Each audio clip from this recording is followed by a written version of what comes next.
So, far away Lucas, what are we talking about today? We are talking about poor James Marsden getting shot. Yeah, fuck that guy. Superman slept with his girlfriend. So, far away Lucas, for people who may not have gotten what the fuck we were talking about, we'd have to explain for the lovely audience at home what we're talking about today. Yeah, we are talking about Scott Summers, aka Cyclops. Yes, and we're referring specifically to the Marvel Wiki, a link to which you will find below. And we'll start, as we often do at the beginning, with some basic biographical information about Mr. Summers. So we start here. Real name, Scott Summers, so we all knew that. Current alias, Cyclops. So we have the Affiliation section, which starts with the X-Men, of which he is a founding member and the leader. The Great Captains of Krakoa. Oh, that's good. Formerly of the Hounds, the Champions X-Men, the Multiversal X-Men, the Phoenix 5, X-Force, Corsair Squad, the 12, Clan Rebellion, the Terminators, of which he's a founding member. Holy shit, him and Arnold Schwarzenegger kicking ass.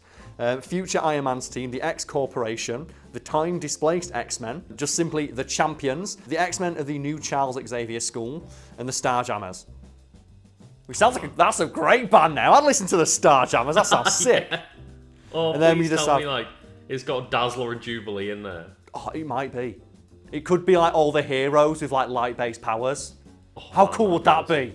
You got like Dazzler, you got Jubilee, you've got like, Emma Frost. Because I think something that happens in one comic is Dazzler gets Emma Frost to turn into Diamond and launches her powers at her to create a light show. Oh. Maybe Scott Summers doing shit like that, just creating a laser light show with his eyeballs. Status, identity, public identity. Yeah, I can't see many people trying it on with Scott Summers. Is there a trope that happens more in those X-Men movies than someone just snatching the glasses off of Scott's face and him obliterating like half a building?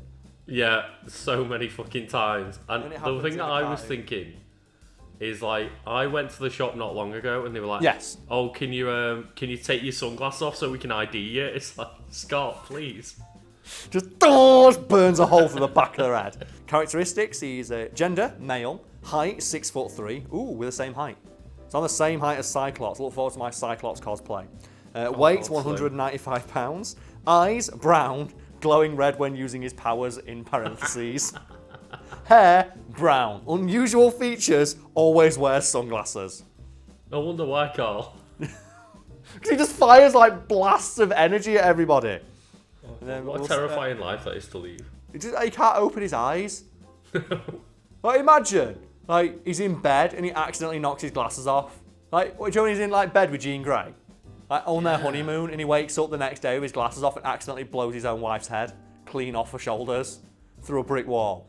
Like, what if he has a nightmare about, like, you know, the fucking Phoenix Force or some shit? Or his wife turning into the Phoenix Force. Or if he's in general just asleep and his wife jumps into his mind to fuck with him for sleeping with Emma Frost. Just Jean Grey getting back at him. You know she can. Anyway, history, which we usually cover just to get a quote from the characters themselves, and the one for Cyclops chosen to head this article is, listen to me, you can't kill an idea. It always comes back, resurrected or reborn, into a different form. Yeah, because he's like, you know, he's a member of the X-Men, you know, who no matter how often they die, always come back. Yeah, I can see why you'd think that. Oh, oddly enough, like a rarity for a Wiki Weekends about superhero, we have a section here about personality. Oh. It's not often you get this because he's obviously such an iconic character who's been in the comics for so long. They have a section all about personality. So let's find out more about Mr. Scott Summers, shall we? We have here personality. Scott is brave, selfless, a master tactician, and a first-rate leader. He also has very low self-esteem. Oh no! Like, even in the description, that's talking about like how he's selfless and a master tactician and one of the finest like strategic minds the X-Men has ever had leading them. He says he also has low self-esteem and he holds a low opinion of himself and he obsesses over his shortcomings and failures. The thing is, Karl, I just like to imagine that he watched the X-Men trilogy and went, but I'm meant to be the leader. Oh, that's so... When you watch those films, it's like the Wolverine show. Yeah. And then you go read the comics. And it's like, it's all about Cyclops all the time. Mm-hmm. Like, he's the fucking leader. That's why he's so no-nonsense. And I feel so bad for the actor who plays Cyclops, James Marsden, as we alluded to at the start of this piece, because the story behind why he gets written out of that third X-Men movie so quickly is because he made the baffling decision to jump ship to Return of Superman instead of the X-Men. Like on the back of X-Men 2, one of like the highest grossing movies of that year, and the director and producer was so pissed off they had him killed off in the first 30 seconds of X-Men 3. Oh God. And what makes this really funny is, in that Return of Superman movie, he's Lois Lane's boyfriend who cheats on him with Superman. He's played two characters whose girlfriend cheats on him with a cooler superhero. Oh, Scott has a plethora of mental issues. Fucking hell, this is an article celebrating him, Jesus Christ. Guy, stop just wailing on his balls. He bottles up emotions and refuses to confront his issues. Despite this affecting him adversely, being possessed by Apocalypse profoundly affected Scott, stirring up many emotions he had repressed, making him question his life and his marriage. Oh no. He got into a fight with a superhero and it affected his marriage. After beginning his relationship with Emma Frost, his personality softened somewhat. This has been linked to the counselling he received from Frost. So his own wife is like, oh god damn it, I've got to fucking deal with this fucking loser. Again. Have to fucking counsel him. Romantic relationship. So this is going to be a fun one. Although he's seen as a loner, Cyclops has had many serious relationships. A striking feature is the fact he seems irresistible to women with telepathic abilities. It actually says that. Oh god. He was married to both Jean Grey and her clone, Madeline Pryor, who are both Omega-class telepaths. He was also in a long-time serious relationship with Emma Frost, who is an Omega-class telepath as well. Psylocke, another telepath, also once tried to seduce him. Telepaths all want that Cyclops D confirmed. And then we have his powers and abilities. This is the fun stuff usually. Although I don't think we could top his wife got killed on the moon. No. Like, what a fucking rough day for Cyclops. Oh man, my wife's dead. Well, was she on the moon fighting the Phoenix Force? Anyway, his power grid, nothing out of the ordinary here. It's all 3s, 4s, and a 5 for energy projection, which makes sense. We have powers. Cyclops is an alpha mutant according to Apocalypse, while Nick Fury's intelligence classified him as a power level 7. So fairly strong, although his powers mostly come from his strategic mind and just his decades of experience just fighting other mutants. So optic blasts. Cyclops possesses the mutant ability to project a powerful beam of concussive ruby-coloured force from his eyes. So that's a thing people may not know. So a lot of people assume that Cyclops' optic blasts are heat-based.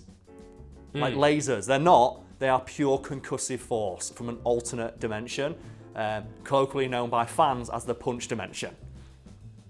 And I think that was one of the biggest disappointments to me as like a kid loving X-Men is, wait, they're not lasers? No, it's a pure concussive. Well, I think it's cooler because when you see his eye beams cutting through something, they're not cutting through it like a laser would by slicing it in half. They're cutting through it like, via pure concussive force, like those water jet things. That is Don't you true. see like them cutting steel with like highly pressurized water? That's what he's doing with his eyeballs. Here's the pertinent piece of information you need though. The extra dimensional supply of energy for Cyclops' eye blast is practically infinite. So he never runs out of energy ever. Thus, so long as Cyclops' sonic field is active, which is constant, there is the potential to emit energy. The only limit to the eye blast is the mental fatigue of focusing constantly. After about 15 minutes of constant usage, the sonic field subsides and allows only a slight leakage of energy to pass through the aperture. So Cyclops' metabolism will recover sufficiently for him to continue for about an additional 15 minutes. So he's got that refractory period, ladies, don't worry. It only takes him 15 minutes to recharge and be ready to go again. Why do you think women love him? And I think that's one of the things like telepaths like about him, like this weird sonic field is like catnip to them. It's irresistible to psyche ladies. It's like a very Twilight-esque thing. So have you ever heard that bullshit explanation of like Edward can read minds, but he can't read Bella's because she's so special, and that's why they end up in a relationship? Oh, what? Yeah, so Cyclops is the Bella Swan of the X-Men universe. You heard it here first, folks. Karl, let's not say that even Marvel Comics stupid writing is not as bad as Twilight. You know what? It can be sometimes. Anyway, the maximum force of Cyclops' optic blasts are unknown, but a commonly given description is that he can punch a hole through a mountain. During one particular battle, Scott says that he could hit Kane Marco, aka the Juggernaut, with enough power to split a small planet in half. Fucking hell. In the Age of Apocalypse dimension, his beams can cut through adamantium.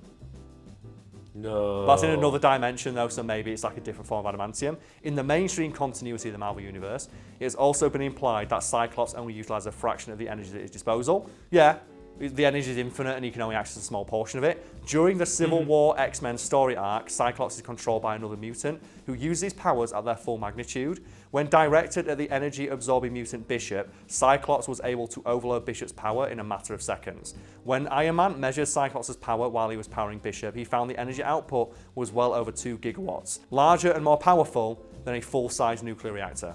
It says here that Cyclops does not use his powers at their full potential due to the preoccupation he has regarding his control or lack thereof of his abilities. So he's scared to use the full extent of his power because he knows it might hurt people and he can't control it. Oh no, Scott, open all 8 gates. Just do it. Cyclops once fought the Hulk using a beam blast to stop him, refusing to let the Hulk take Professor Xavier. It peeled off some of the Hulk's skin, but the Hulk, being the Hulk, was able to walk towards Cyclops and clench his entire face, effectively containing the blast. So what he does, he grabs his entire head and just contains the blast in his hands. Because it's the fucking Hulk. Yeah. So we have trajectory bending. When his younger self came to the future, this iteration of Cyclops displayed more directive control over his optic beams than his elder counterpart. Cyclops potentially has the capacity to will his optic blasts to twist and curve in any given direction. Oh, that's so cool. So he has the potential to turn them into dark size Omega beams. Do you like going, whoa, just fly anywhere and hit anything? Oh man, I want to see that. That's awesome. How would you fight that? Gamma transformation. During the World War Hulk events, Scott/Cyclops was exposed to the Catharsis ray generator, which caused him to Hulk out, like numerous other heroes. While he was hulked out, he had multiple eyes all over his head. Oh my god. So he was just made of eyes. Oh my god. Black Vortex empowerment. After exposure to the power of the Black Vortex, Scott's cosmic potential was unleashed, vastly improving all of his previous abilities. So he's been controlled by the Phoenix Force, has briefly became the Hulk, and was empowered by the Black Vortex. How much shit has Scott Summers had to... Oh, wait. While out searching in space for his father, he bonded with a symbiote. While bonded to the symbiote, he was able to form ruby quartz eyes anywhere on his body. Lucas, he literally became made of eyes. So yeah, Lucas, he was affected by the Phoenix Force, the Black Vortex, a symbiote, and became the Hulk. Scott Summers had a rough fucking life, folks. Let's just leave it at that. And then under the abilities section, he's an expert pilot, master tactician, he's multilingual, he's an expert martial artist.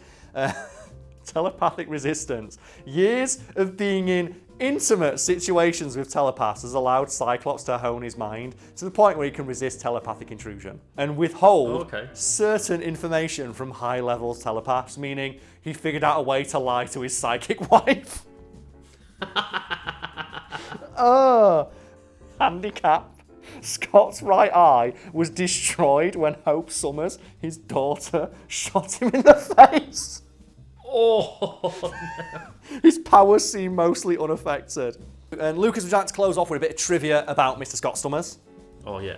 Iceman disliked Cyclops' inability to socialise with his fellow X-Men. In his view, Cyclops was a grouch who thought that smiling or having fun was sinful. I mean, after the shit that Cyclops has gone through, I'm not sure I'd be walking around smiling. Well, this continues that Cyclops rarely smiled during his early years of the X-Men. When seeing Cyclops smile, Angel noted to himself it was the first time he'd ever seen him smile. Oh, no. During a search for Magneto's base, Beast was almost killed in a fall from a great height. Cyclops expressed more concern over an expensive camera Beast was holding than Beast's safety. No. Beast took note of Cyclops' lack of concern. Beast is a founding member of the X-Men, and Cyclops saw him falling to his death. Oh no, not the camera. Oh, you know what happened, Karl? It came up in the corner. Beast will remember that. Scott has used the email address sssummers@xmen.cerebro.x. How does he have an official email address that includes the name of the top secret invention Xavier used to track mutants? Fucking hell, I love comic books so much. Do you know what I don't like though? Fucking Cyclops.